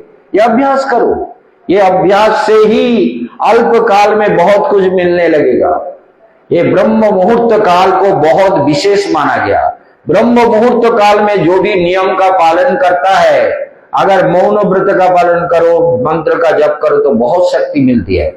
तो इसलिए विचार किया गया। लेकिन मनुष्य एक ऐसा प्राणी है जो शास्त्र के वचनों पर विश्वास नहीं करते, इसीलिए मनुष्य का जीवन इतना दुखदायी है। साधु के वाणी पर, शास्त्र के वचनों पर विश्वास करो, सारा जीवन ठीक हो जाएगा। इसलिए देवताओं को स्वर्ग से भगा दिया बलि महाराज ने। बलि महाराज का पिता का नाम था क्या मालूम है? विरोचन। इतने दानी थे, विरोचन ने अपने आयु को भी इंद्र को दे दिया था। इंद्र एक दिन दान मांगने के लिए आए, बोले महाराज मुझे दान दो। बोले क्या दान चाहिए? ब्राह्मण वेश में आए हैं तो आपको तो दान देना ही है, बोलिए क्या दान चाहिए? बोले आपका जो बचा हुआ परमायु है वो मुझे दान दे दो। विरोचन महाराज ने विचार नहीं किया, उन्होंने उसी समय अपना आयु दान कर दिया और जीवन को समाप्त कर दिया। तो प्रहलाद महाराज के वंश में इनका जन्म है, विरोचन और ये बलि महाराज। तो बलि महाराज ने स्वर्ग को तो दखल कर लिया, देवताओं को मार पीट के, थप्पड़ मार के और डंडा मार के और जो भी कुछ किया मार के सबको भगा दिया। कितने देवता मर गए, बहुत सारे देवताओं को मारा, क्योंकि शुक्राचार्य असुरों के पक्ष में था। शुक्राचार्य मृत संजीवनी मंत्र के द्वारा सभी असुरों को बचा लेते थे। असुर जो भी मरता था उससे उसको बचा लेते थे, और देवता को बचाने वाला कोई नहीं। देवता बड़े परेशान, देवता कम होते गए, उनको मार रहा है, उनको खत्म कर रहा है, उनको स्वर्ग से भगा दिया, चलो यहां से चलो भागो, नहीं तो सबको मार डालेंगे, एक भी जिंदा नहीं छोड़ेंगे। देवता भाग के सूक्ष्म रूप धारण कोशिश करने लगा। इतने में दीति जो है भगवान नारायण को, ब्रह्मा जी को स्तप करके कहा कि मुझे, और महर्षि कश्यप बहुत बलवान ऋषि, ब्रह्मा जी का मानस पुत्र कश्यप को बोले कि प्रभु की कहते, ध्यान देना, अपना और पराया, अमार और परे, अमार एटा ओटा परे, ये द्वितीय है और अद्वितीय कौन है? बोले सभी तो अमार, भगवान है, प्रभु परम पुरुष है, तो कोई मेरा दुश्मन नहीं है। तो दीति कहते प्रभु, पति को प्रार्थना करते कि ऐसे मेरे पुत्रों को बहुत दुख है, बहुत ज्यादा दुख है, तो पुत्रों को दुखों से मुक्त करने के लिए मुझे कोई व्रत बताइए। देखिए दीति को व्रत बताया 1 साल का। बोले 1 साल में कोई भी गलत काम करोगे, संध्या को नहीं सोना है, संध्या को कभी नहीं सोओगे, संध्या को भोजन नहीं करोगे, संध्या को दिया और तुम्हारे गर्भस्थ संतान के लिए प्रार्थना करोगे और शुद्ध आचार में रहोगे, कभी अपवित्र भावना मन में आने नहीं दोगे, कभी हिंसा वृत्ति का आश्रय नहीं करोगे। बहुत सारे नियम बोले कश्यप ने। इन नियमों का अगर कोई अन्यथा हुआ, दूसरा नियम भंग किया, तो तुम्हारा मुझे इसको कैसे, इसके गर्भ को कैसे नष्ट किया जाए, तो कोई रास्ता नहीं है। वो नियम से सब कुछ कर रहा है, उसके विधि नियम में कोई ब्रह्म मुहूर्त में उठकर नहाना धोना, स्नान करना, विष्णु का पूजा करना, और खाली एक बार दिन में कभी थोड़ा सा आहार लेना और मंत्र जप में डूबे रहना, पवित्र भाव से जीवन बिताना और फूल ले आना, भगवान को पहनाना, सब बहुत कुछ जो भी नियम था सारा निष्ठा के साथ कर रहा था। और संध्या काल में भोजन करना, शयन करना, अध्ययन करना, ये सब बहुत गलत है, कभी नहीं करना। या संभोग करना, संध्या काल में संभोग करने से यही तो हुआ था, दीति के गर्भ में हिरण्याक्ष हिरण्यकशिपु का जन्म हुआ, क्योंकि संध्या काल में उसने गर्भ धारण किया था। इसी कारण से तो दीति को कहा 1 साल व्रत करोगे तो इंद्र शत्रु का जन्म होगा, इंद्र को मारेगा। लेकिन एक दिन क्या हुआ, सारा दिन व्रत से क्लांत था, भोजन नहीं करता था, शरीर बहुत थक चुका था, तो शाम को संध्या से पहले पहले वो सो गई। कौन? दीति। इंद्र ने कहा अब मौका है, सोने दो। अच्छी तरह वो दिन रात सेवा करती थी, पैर दबा देती थी, फूल ला देती थी, चंदन घिस देता था और माता को फल ला देते थे, पूजा पाठ सभी सारी व्यवस्था करते थे। लेकिन उस दिन उन्होंने मां के गर्भ में प्रवेश किया, सूक्ष्म रूप लेकर प्रवेश किया, और वज्र के द्वारा जो पेट में थे उसको 7 खंड किया, 7 खंड में विभाजित किया, 7 टुकड़े कर दिए वज्र के द्वारा, और उस 7 खंड को फिर एक एक खंड को 7 खंड किया, बोले खत्म हो जाए। तो 49 माने 49, उसके जो पेट में जो बच्चा था उसको 49 पार्ट में काट के अलग कर दिया। करने के बाद क्या हुआ, फिर दीति की जब आंख खुली तो देखा छोटे छोटे सुंदर सुंदर तेजस्वी परम सुंदर ज्योतिर्मय दिव्य बालक, वो सब उसके सामने खेल रहा है। और कितना बालक? 49 चाइल्ड जो है वो खेल रहे थे। बोले ये सब कौन है? इंद्र से पूछ रहा है, इंद्र सेवा करता था ना। बोले कौन है? बोले माँ ये मेरे भाई है। बोले भाई?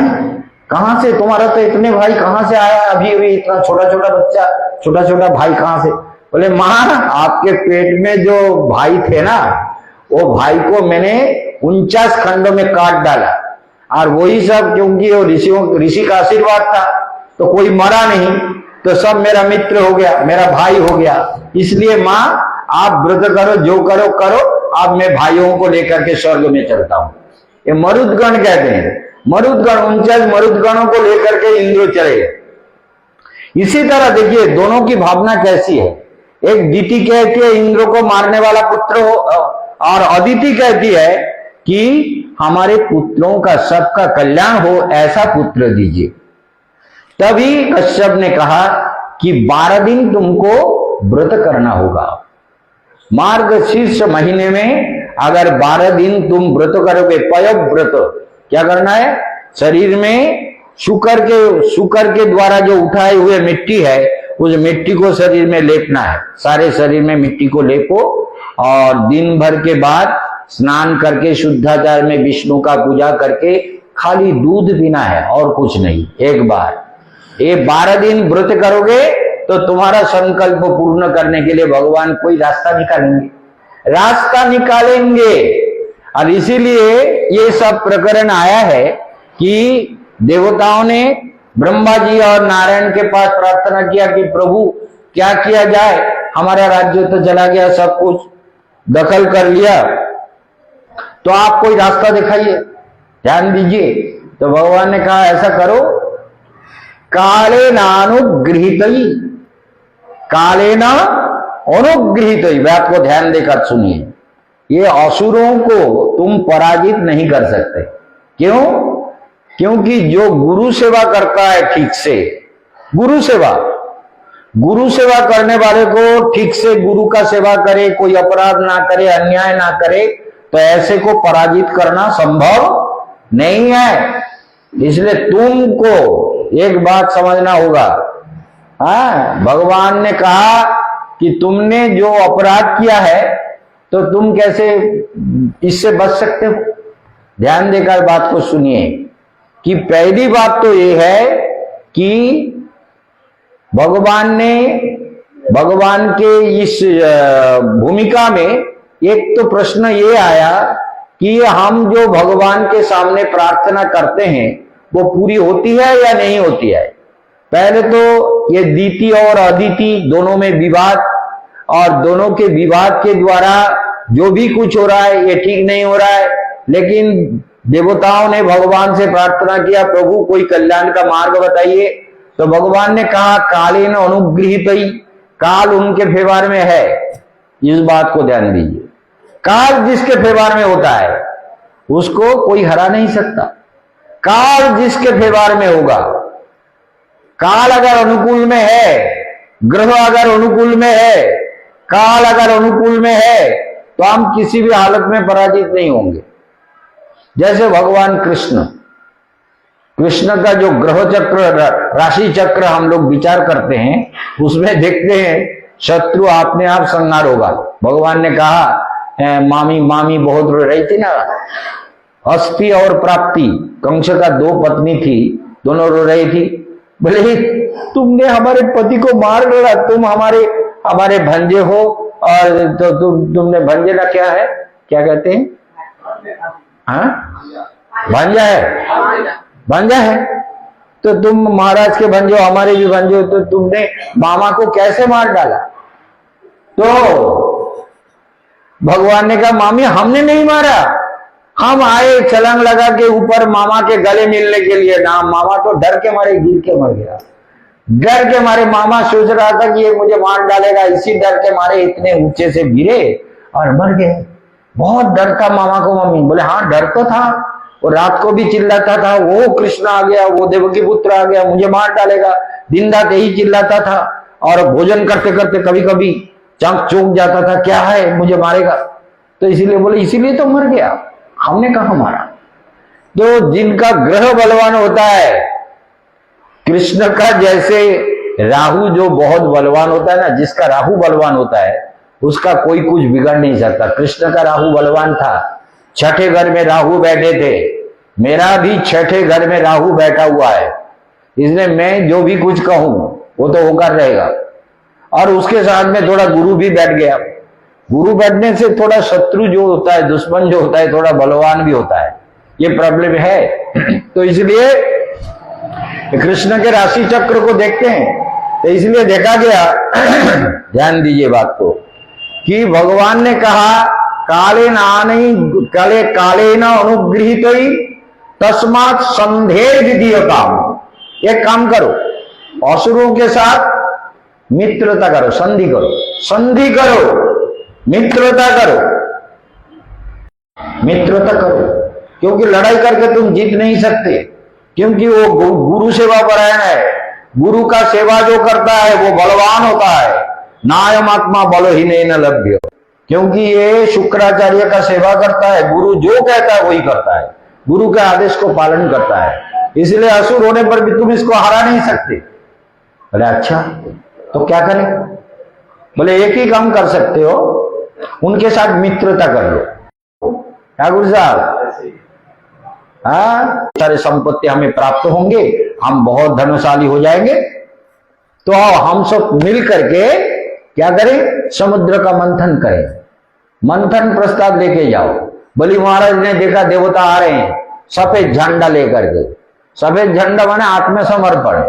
सफेद झंडा कब से उठाया जाता है? जब आत्मसमर्पण करना हो। सफेद झंडा उठाने से उनको मारना नहीं चाहिए। इस युद्ध का आज भी यही नीति है। 96,000 ये मोल्ला पाकिस्तान का सैनिक जो हमारे भारत के सैनिकों ने चारों तरफ से घेर लिया, उनको पता नहीं था। वो देखा चारों तरफ से टंकर और बंकर सब कुछ तैयार करके भारतीय सैनिक मारने वाला है। उन्होंने झंडा उठा दिया, सफेद झंडा, क्योंकि आप रास्ता नहीं, हम सबको मारेगा। 96,000 सैनिक ने आत्मसमर्पण किया भारतीय सैनिकों के, मालूम है ना। 71 में जब हिंदू बांग्लादेश हुआ, बांग्लादेश के समय सुना है ना, सुना तो होगा। और बांग्लादेश का स्वाधीन करने के लिए इंदिरा गांधी ने जब परमिशन दे दिया कि युद्ध लड़ो, तो लड़ते समय पाकिस्तान के 96,000 सैनिकों को घेर लिया। युद्ध में तो बहुत को मारा, बहुत लोगों को मार दिया, लेकिन 96,000 सैनिकों को घेर लिया कि इसको मार दो। तो वो लोग फिर झंडा उठा दिया, सफेद झंडा उठा दिया कि हम सरेंडर करते हैं। तो सरेंडर करने के बाद क्या हुआ? सरेंडर करने से सब ठीक हो गया। तो बोली महाराज ने कहा आने दो भाई, ये सरेंडर कर रहा है तो इनको आने दो। तो सबने क्या किया? समर्पण करने से बलि महाराज ने उनको कहा, सैनिकों को कहा मारो नहीं, इनको मारना नहीं, ये लोग सरेंडर कर दिए हैं तो इनको आने दो। तो वहां आए, सब सरेंडर किया। ध्यान दीजिए बात को। तो आके फिर प्रस्ताव रखा देवताओं ने कि देखो भैया, अरे तुम तो भगवान के भक्त हो, तुम बलि महाराज हो, बड़े बलशाली हो, स्वर्ग मर्त्य पाताल सब कुछ तुमने अधिकार कर लिया, हमारे पास तो कुछ नहीं है, लेकिन हम कुछ प्रस्ताव लेके आए। किरदधे, हाँ, अमृतोत्पादने यज्ञ क्रियताम अविलंबितम यस्य पीतस्य वै जंतुर्मृत्युग्रस्त अमरो भवेत्। ये अपूर्व श्लोक है। अमृतोत्पादने, अमृत उत्पादन के लिए हम यत्न करेंगे। पहले तो हमें बहुत सारे रत्न मिलेंगे और उसके बाद हमको अमृत भी मिलेंगे, और अमृत मिल जाने से हम सब भाई पी के अमर हो जाएंगे। अमृत पीने से हम अमर हो जाएंगे। तो अमर होने का ये बहुत बड़ा सुयोग हमको प्राप्त हुआ। ये सुयोग तो हम लोग आपस में विवाद झगड़ा आदि ना करके हम मिल करके समुद्र मंथन करते हैं। तो असुरों ने थोड़ा आपस में चर्चा किया। चर्चा करके ये बात हुई, ध्यान दो, चर्चा में ये बात हुआ कि क्या करें। ध्यान दीजिए, बहुत गहरी विषय है। उन्होंने कहा कि देखो, ये समुद्र मंथन करो और आधा आधा हिस्से का बांट लेना है, लेकिन अमृत जब मिलेगा तो देवताओं को थोड़ी देंगे, वो तो पता करो। जैसे तृण वीरु तृणलतौषधी मंथानम मंदरम कृत्य नेत्रम कृत्या तु भासुकिम स्वाएव मया येषा निर्मन्मध्यस्य जतिन्द्रिता क्लेश भाग भविष्यति दैत जुजम्बल ग्रह। ध्यान दीजिए क्या कहा, समुद्र मंथन के समय ऋषि लोग भी गए, क्योंकि मुहूर्त का जो भी काम शुरू, इतना बड़ा काम शुरू हो रहा है, समुद्र मंथन का काम शुरू हो रहा है, इतना बड़ा कार्य हो रहा है, तो क्या करना है, क्या करना है भाई, इतना बड़ा काम शुरू करने के लिए मुहूर्त को देखना चाहिए।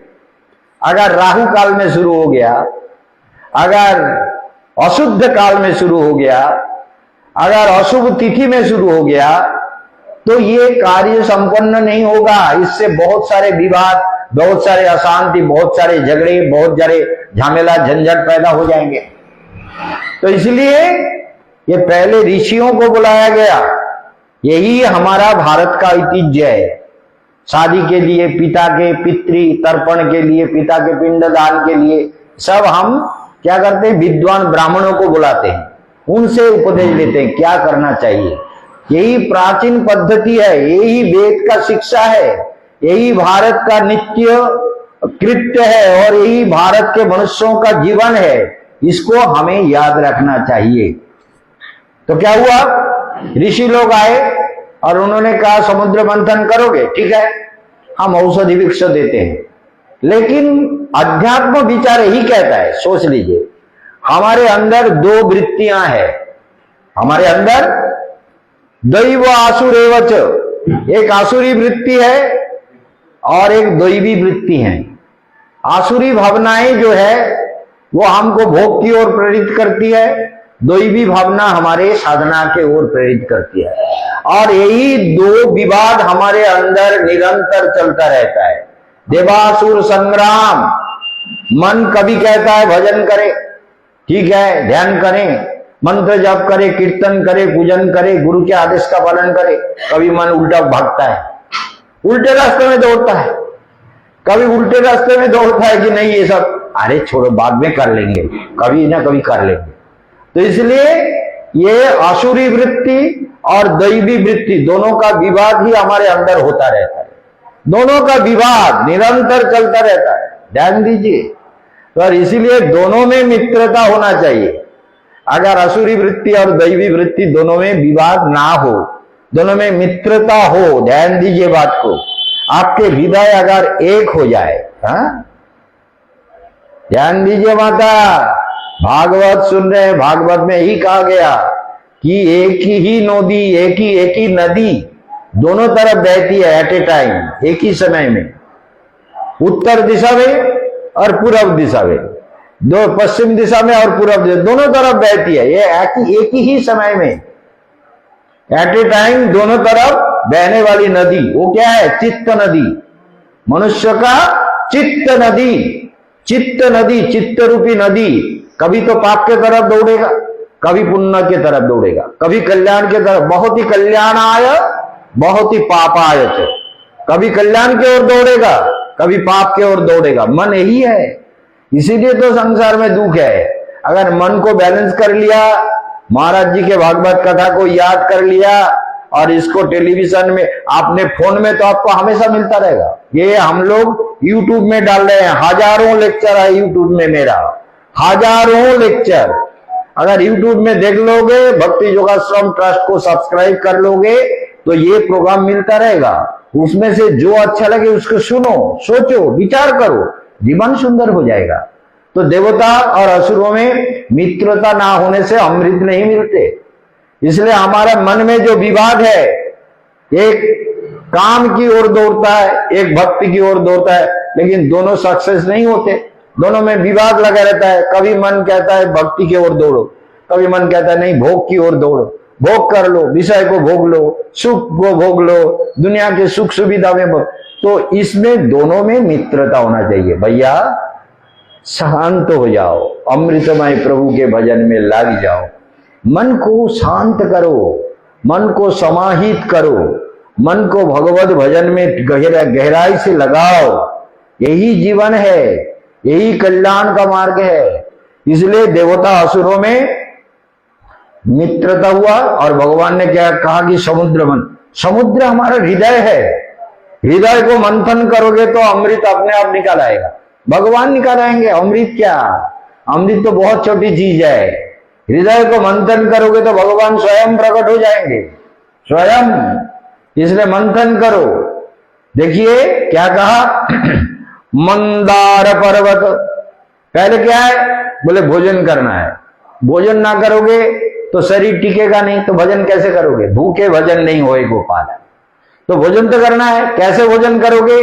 जो शरीर को आरोग्य दे, शरीर को निरोग बनाए, ऐसा भोजन करो जो शरीर के लिए आरोग्य प्राप्त करने का मौका मिल जाए, ऐसे भोजन करो। इसलिए ऋषियों ने उसमें औषधि दिया, औषधि ही भोजन है। तो हमारा हृदय रूपी समुद्र में हमको अन्न रूपी औषधि देना है। अन्न ही औषधि है, लेकिन वो अन्न ऐसा भोजन करो जो तुम्हारे शरीर के लिए ठीक हो, मंगल के लिए ठीक हो, कल्याण के लिए ठीक हो, वही अन्न भोजन करो। समझ गए ना?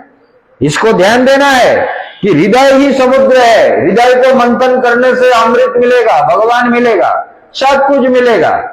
और मन है दंड, मन है मंथा, मंदार पर्वत को भगवान ने कहा मंदार पर्वत ले आओ, मंदार पर्वत को ले आओ, लाके ये समुद्र में रख दो। रख के बासुकी नाग से कांटेक्ट करो कि बासुकी भैया तुमको भी अमृत मिलेगा। बासुकी नाग आप हमको सहायता दो, आप रज्जू बन जाओ, आप तो बहुत बलशाली है, बहुत बड़े बासुकी नाग। और वही बासुकी नाग को 7 योजन विस्तृत तो बहुत बड़े बासुकी नाग को उन्होंने रस्सी बनाया। रस्सी बना के मंथन करने का निश्चय किया। लेकिन मंदार पर्वत पे लेने के लिए, मंदार माने क्या है? मैंने क्या कहा? मंदार माने मन, और हृदय है समुद्र। तो मंदार पर्वत को जब उठाने गए, लाके रखना था समुद्र में, कथा यही कहती है। लेकिन अध्यात्म विचार महाराज कुछ और कहते हैं। तो मंदार पर्वत को जब उठाने गए तो मंदार पर्वत क्या हुआ? डिसबैलेंस होने लगा, क्योंकि इतना विशाल पर्वत को उठा के लाना मुश्किल हो रहा है। मंदार कभी इधर हिल रहा है, कभी उधर हिल रहा है, कभी उधर जा रहा है, कभी दाएं तरफ, कभी सामने। इससे क्या हुआ? असुर और देवता दोनों मरने लगे। तो मर रहा है, मर रहा है, अमृत पाने से पहले ही मरने लगे।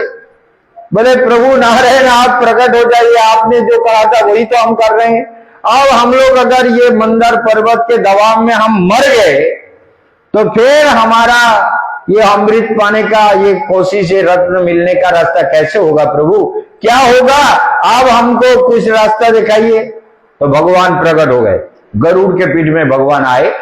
आकर के उन्होंने क्या किया? मंदार पर्वत को अपने बाएं हाथ से उठा लिया, गरुड़ के पीठ पर बैठे। गरुड़ कितना बलवान है सोचिए, गरुड़ कितने बलवान है। भगवान गरुड़ के पीठ में बोले चलो चलो तुमको बचा देते हैं, और तुम लोग चलो समुद्र मंथन के लिए, हम मंदार पर्वत को रख देते हैं। तो भगवान अगर मंदार पर्वत को हमारे हृदय में रख देते हैं तो मंथन करने का मौका मिल जाता है। इसलिए हम क्या कहते हैं? मन को लाके अंदर कंसेंट्रेट करो। बार बार रोज योगासन करते समय, ध्यानाभ्यास करते समय रोज कहते हैं कि मन को प्रत्याहार करो, घुमा के ले आओ। भगवान जैसे देवता असुर, हम लोग क्यों मरते हैं? ये मन डिसबैलेंस है, इसीलिए तो मरते हैं। क्यों मरते हो?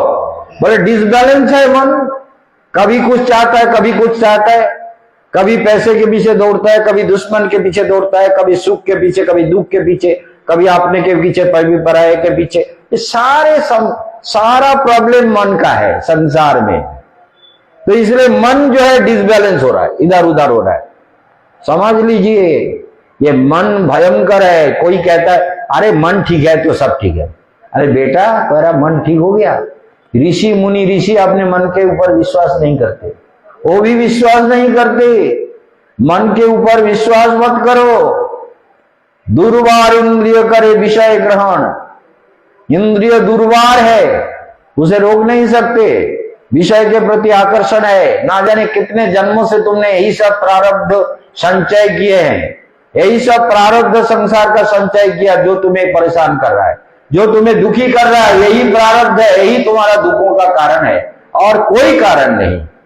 मन को अगर शांत कर लिया तो बस, तो भगवान ने ला के रख दिया। इसका मतलब तुम कोशिश करो मन को अंदर स्थापित करने का।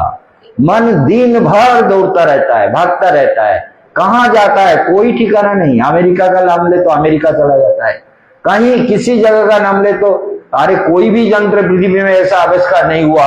चंद्रमा का यंत्र, चंद्रमा में यंत्र गया, तो अगर हम लोगों ने जो देखा है वो अगर कहे चंद्रमा में हमारा यंत्र गया, तो मन चंद्रमा में यंत्र जाने में तो समय लगा, लेकिन मन को जाने में समय नहीं लगा। नाम लेते ही वह मन पहुंच गया। हाँ, चंद्रयान पहुंच गया हमारा, चंद्रयान 2 हमारा पहुंच गया। तो मन के गति इतना तीव्र है, पृथ्वी में मन से गति संपन्न कुछ भी नहीं है। इसलिए युधिष्ठिर महाराज को प्रश्न पूछा गया, यमराज ने पूछा था सबसे गति संपन्न संसार में क्या है। तो युधिष्ठिर महाराज ने 18 प्रश्न का एक प्रश्न ये भी था, तो कहा कि मन ही सबसे तीव्र गति संपन्न है। मन सबसे तीव्र गति से चलता है। इससे आगे दुनिया का ऐसा कोई यंत्र नहीं बना कि मन से आगे पहुंच सकता है। यहां से रशिया के लिए कोई भी रॉकेट छोड़ो, रॉकेट को पहुंचने में समय लगेगा। रॉकेट को भेजने में वो अगर 5000 किलोमीटर उसका रेंज है, 5000 किलोमीटर पहुंचने में अगर 2 मिनट भी लगेगा, लेकिन मन को पहुंचने में 2 सेकंड भी नहीं लगेगा। तो इसलिए सोच लो कि मन ही सबसे बंधन का कारण है। मन ही वो मनुष्यानाम कारणम बंध मोक्षयो। तो इसलिए संधि करने के लिए भगवान ने कहा संधि करो, मित्रता करो। मित्रता करके फिर कोशिश करोगे तो सब कुछ संभव होगा। तो देखिए, मंदार पर्वत को उठा के भगवान विष्णु ने ला के रख दिया, रख के वासुकी नाग को भी प्रसन्न कर लिया कि आओ आपको लेकर के मंथन करेंगे। तो वासुकी नाग को लेके मंथन करने का प्रारंभ देवता असुरों ने। तो क्या हुआ ध्यान दीजिए,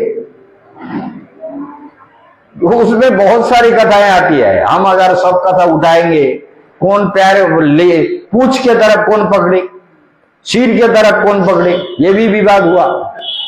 देवताओं ने कहा हम सिर के तरफ पकड़ते हैं, तुम पूछ के तरफ पकड़ो। अरे नहीं, ये अपमान है, हम पूछ नहीं पकड़ेंगे, तुम पूछ पकड़ोगे, हम मुख के तरफ पकड़ेंगे, सिर के तरफ पकड़ेंगे। ऐसे बहुत सारा विवाद हुआ।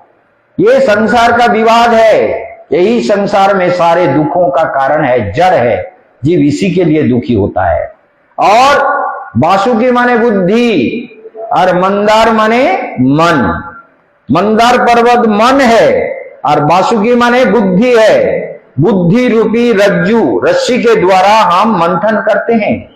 तो वासुकी नाग के द्वारा बंधन होता है, ध्यान दो। वासुकी बुद्धि को कहते हैं।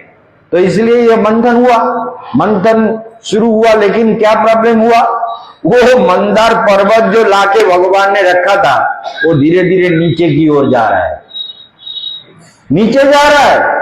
और क्या करें, अरे प्रभु, हे भगवान, हे नारायण, आपने तो मंदार पर्वत को लाके रख दिया क्षीरोद समुद्र में, लेकिन आपने तो रख दिया, लेकिन ये पर्वत तो नीचे जा रहा है। ध्यान दीजिए बात को, मन का ही धर्म है। मन को छोड़ दोगे तो नीचे जाएगा, पानी को डाल दोगे तो नीचे जाएगा। यही इसका नेचुरल सिस्टम है, नेचुरल लॉ है, यही विधान है। तो इसलिए मन दौड़ रहा है नीचे की ओर। तो मंदार पर्वत भी नीचे जा रहा है। भगवान को कहा प्रभु कैसे मंथन होगा, ये एक बार तो आपने बचा लिया, इस बार कौन बचाएगा प्रभु, ये तो बड़ा मुश्किल हो गया। तो आप हमको बचाओ प्रभु, ये मंदार पर्वत नीचे जा रहा है, हम क्या करें।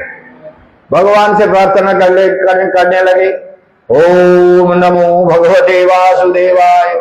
हे कारणत्रय हे तभी, हे जगत कर्ता, हे जगत प्रभु, हे ईश्वर परम कृष्ण सच्चिदानंद रूपकम।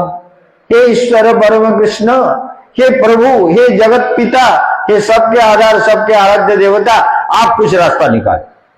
भगवान बोले ठीक है। एक कछुए का रूप भगवान ने बनाया। कछुआ, बड़ा कछुआ, बहुत बड़े कच्छप का रूप ले लिया। कच्छप, बोलो गरुड़ नारायण की। एक गरुड़ नारायण का मंदिर है, कहां पर? वहां गरुड़। हम लोग एक तारीख को ये गरुड़ गोविंद का जो मंदिर है ना छोटी करा में, गरुड़ गोविंद मंदिर में आपको छोटी करा में एकादशी का अनुकल्प कराएंगे 1 तारीख को, ठीक है ना? बहुत बढ़िया होगा। गरुड़ आ नहीं पा रहे थे वृंदावन के अंदर, डर था, इसलिए वहां गरुड़ जी भगवान से प्रार्थना किया, प्रभु आप मुझे यहां जाके आके दर्शन दो। तो देखना गरुड़ और गोविंद एक ही मूर्ति में दोनों विद्यमान है। गरुड़ भगवान को पीठ में लेकर के पर्वत पर रख दिया, लेकिन आप कूर्मावतार का जरूर भगवान कई सारे लीलावतार है। कूर्म रूपी भगवान की, कूर्मावतार की, कूर्म रूप नारायण की। देखिए क्षितिरिह विपुलतर तिष्ठति तव पृष्ठे धरणी धारण किन चक्र गरिष्ठे केशवधृत कूर्म शरीर जय जगदीश हरे,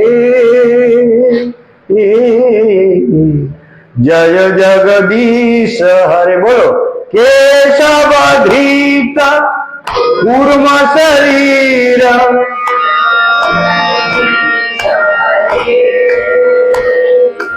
जय जगदीश हरे। बोलो केशवधृत कूर्म शरीर जय जगदीश हरे,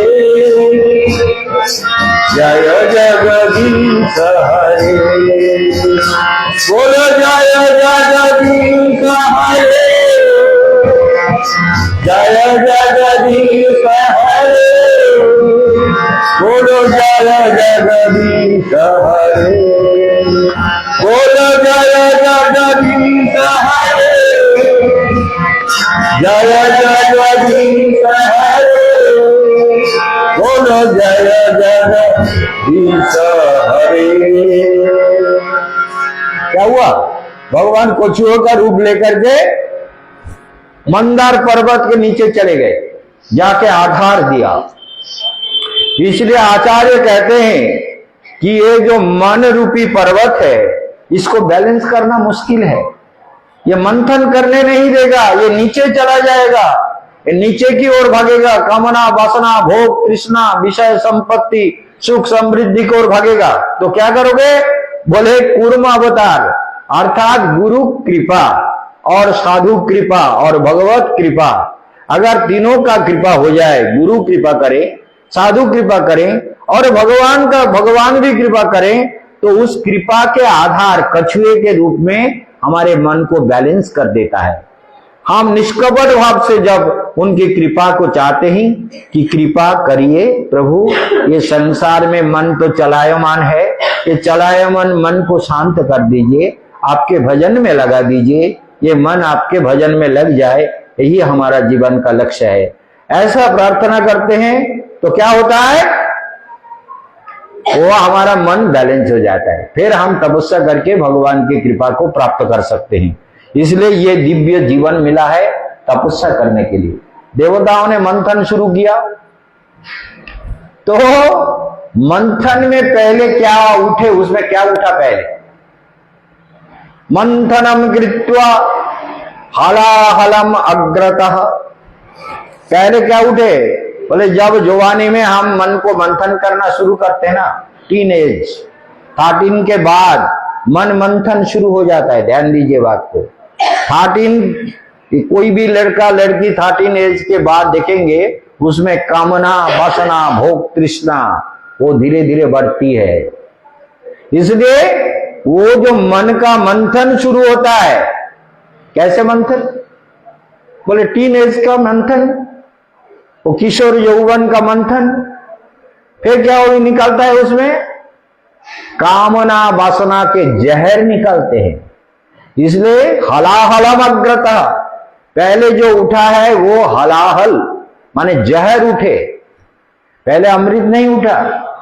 तो जीवन को मंथन करना चाहोगे तो पहले अमृत नहीं आएगा, कामना वासना के जहर आएंगे। उनको केवल कौन इससे बचा सकता है? इससे बचा सकता है एकमात्र देवादिदेव महादेव शिव शंभु। हाँ, इसलिए शिव ने सारे जहर को पी लिया, पी के चले गए नीलकंठ में, हिमालय में जाके हजारों साल ध्यान तपस्या में डूबे रहे, और वो सारा जहर उनके गले में शोभा बन गई, सुंदरता बन गई, नीलकंठ हो गए। नीलकंठ, कंठ नीला पड़ गया देखने में, और श्वेत वर्ण है शिव, सफेद, और गले में नीला, नील वर्ण जो आया, उससे क्या हुआ? उससे शिव की सुंदरता और बढ़ गई। इसलिए विशस्य विषमौषधम, विशस्य विषमौषधम, ध्यान दीजिए बात को। विष का औषधि क्या है? विष है। किसी को सांप काटता है तो उसको बचाने के लिए जहर ही दिया जाता है। भेनाम जहर, जहर सांप काट लिया तो भेनाम जहर जल्दी जल्दी उसको इंजेक्शन देना पड़ेगा। भेनाम जहर दोगे तो बचेगा, नहीं तो मर जाएगा। इसलिए विशस्य विषमौषधम, ये आयुर्वेद शास्त्र का कहना है, जहर का औषधि ही जहर होता है। इसलिए जहर भी एक रत्न है, लेकिन उसका उपयोग करना चाहिए। शिव जी ने जैसे उपयोग किया, वो जहर को गले में रख लिया तो सुंदरता बन गई। अगर वही जहर हम पी लेते तो हम पूरे नीला पड़ जाते और जिंदगी निकल जाती, है ना। हम नहीं पी सकते, शिव ही पी सकते हैं जहर को।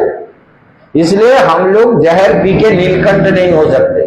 तो भगवत जी हो सकते, शिव जी पी सकते, शिव जी ने पी लिया, इसलिए सबका रक्षा किया। यही विचार देखिए। अब ये प्रकरण आ रहा है कि धीरे धीरे हम लोग आगे की ओर बढ़ रहे हैं। तो समुद्र मंथन में 14 रत्न निकले थे। तो पहला रत्न है जहर, इसको ध्यान में दीजिए। जहर भी एक रत्न है जो जीवन रक्षा करने के लिए जरूरत पड़ता है, और ये जहर भी सांप के जहर से ही बनाया जाता है। समझ गए ना। सांप का जहर को निकाला जाता है, वैज्ञानिक लोग निकाल लेते हैं, लेके उसी से दवाई बनाते हैं, दवाई बना के फिर जीव को रक्षा करते हैं। तो हमारे जीवन मन को मंथन करने के लिए भगवत कृपा, गुरु कृपा के आधार में मंदार पर्वत को, मन को रख दो, देखिए शांत हो जाओ। और शाम को रोज ये ध्यान में सिखाते हैं कि प्रत्याहार करो, अंदर से मन को समाहित कर दो। आज कथा समाप्त करना चाहेंगे। काल कथा की पूर्णाहुति है, पूर्णाहुति है। कल हम ये देवता और असुरों का समुद्र मंथन के अमृत आपको भी पिलाएंगे। देवताओं को तो पिलाया मोहिनी रूप से, और केशवानंद रूप से मैं आपको पिलाऊंगा काल का अमृत। और सबको काल भागवत कथा का, भगवत के चरण में फूल देकर प्रणाम करना है और भागवत का सम्मान करना है। तो काल भागवत कथा की समाप्ति है। क्यों? परसों सुबह से लोग आना प्रारंभ हो जाएगा, रात तक लोग आएंगे, क्योंकि इस समय टिकट मिलना बहुत मुश्किल हो रहा है। इसलिए काल सुबह, परसों सुबह पहले 50 आदमी का एक ग्रुप आएगा सुबह को 9:30 बजे, और फिर उसके बाद 7, 7:30 बजे एक ग्रुप और एक बस आदमी आएगा, आके सब यहाँ ठहर जाएंगे। और उसके बाद 31 तारीख से परिक्रमा शुरू होगा। आप लोग सभी का काल भागवत में जरूर आइए, सब मिलजुल कर, सबको आमंत्रण करते सबका। और दूसरी बात, 5 तारीख को गीता महायज्ञ है। गीता महायज्ञ को 4 तारीख से हम उसका प्रस्तुति पर्व शुरू करेंगे। गीता महायज्ञ में सभी आए, प्रसाद ग्रहण करें, आनंद प्राप्त करें। गीता महायज्ञ में गीता लेकर आए, गीता पढ़ें। गीता का प्रत्येक श्लोक का आहुति होता है। आप लोगों का जीवन कल्याणमय हो, यही प्रार्थना के साथ यहाँ विश्राम देते हैं। वैष्णवेभ्यो नमः।